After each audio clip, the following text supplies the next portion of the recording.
So in the process of writing my book, the Heal What Hurts process, I have gotten to know the process better. And it's actually been refined throughout the process, not just my own writing, but even going back and forth with my editor.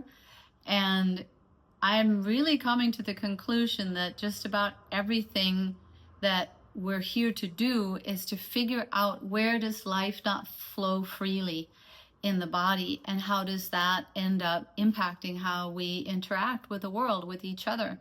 That there's so many things that we don't do or that we do that is really directed by how the energy flows in the body, how our natural, brilliant spirit energy can move through this vessel that is the body, my body, your body.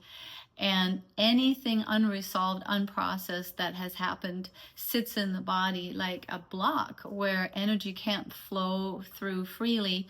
And then we end up doing so much to avoid feeling that, because energy that's stuck, that's stagnant, that is not moving, is really uncomfortable. So we don't want to put ourselves in a situation where we feel that. So then suddenly our world kind of gets smaller and smaller because there are things that we don't do. And my belief in being the trainer of teachers and having seen women in particular kind of open up more and more and more to who they truly are, is that we all have infinite amount of potential, creative potential, and things we could do in the world if we were not blocking ourselves. And when we learn to go in and find those places that are blocked and work with them in a really loving, compassionate way, we become free. We become better instruments for our own spirits to kind of play through. And we become more playful, more childlike and playful in our way of interacting and coming up with things to do, and spontaneity. And I think it's really exciting, even if it's also not the most comfortable thing in the world to go in and feel those contracted places. But once you know what to do with them, that loving light, your own loving light, is the solution, then it's almost like if you knew something was wrong with your house, you didn't know exactly what, but it wasn't quite warm enough or cold enough or bright enough, or something didn't feel right in your home. And then it was revealed what wasn't working, that there was something going on with the furnace or the air conditioner, or the window panes were dirty, so light wasn't really coming in, and it looked dim and glum, and suddenly you realize that it's like, wow, all I have to do is polish my windows, and all I have to do is tweak this little thing, and suddenly that my house is so much better functioning and such a much nicer place to be. It's kind of like that with the body. So we need to do any and all practices that we can think of. And I'm not just saying my Heal What Hurts process or even the yoga that I teach.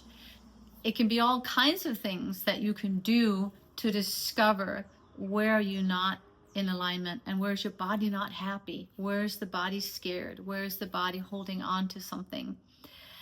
So I find it really almost like I found the key to life, my own life anyway, the key to opening it up. And it's like a daily practice of being with what feels scared, of being with what feels contracted, of being with a place that is reacting to something that's happening in my life, and not just try to, Pollyanna, ignore it and move on and not think about it. It's like, no, go in and feel any and all of it and clear it through love, through presence.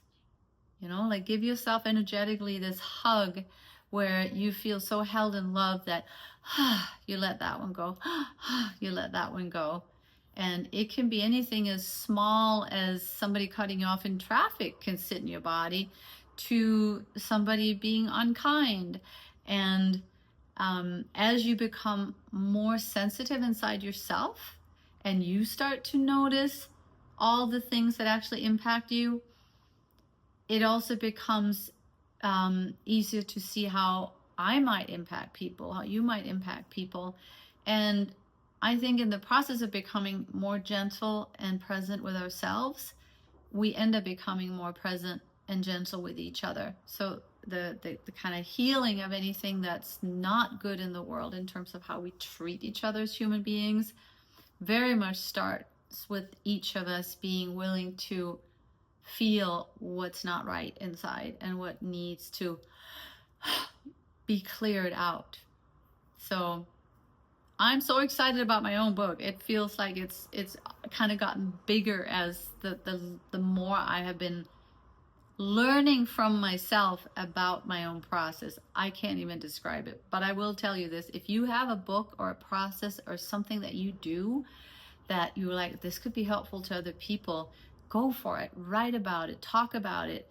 Because chances are that you will help other people, but also that you will, that once you open up to talking about it, writing about it, then the process itself, whatever it is that you have, you know, like this little corner of something amazing that you've been inspired to focus on, it opens up and becomes bigger the more of your presence and life force you give it. So that's what's so cool about the whole creative process.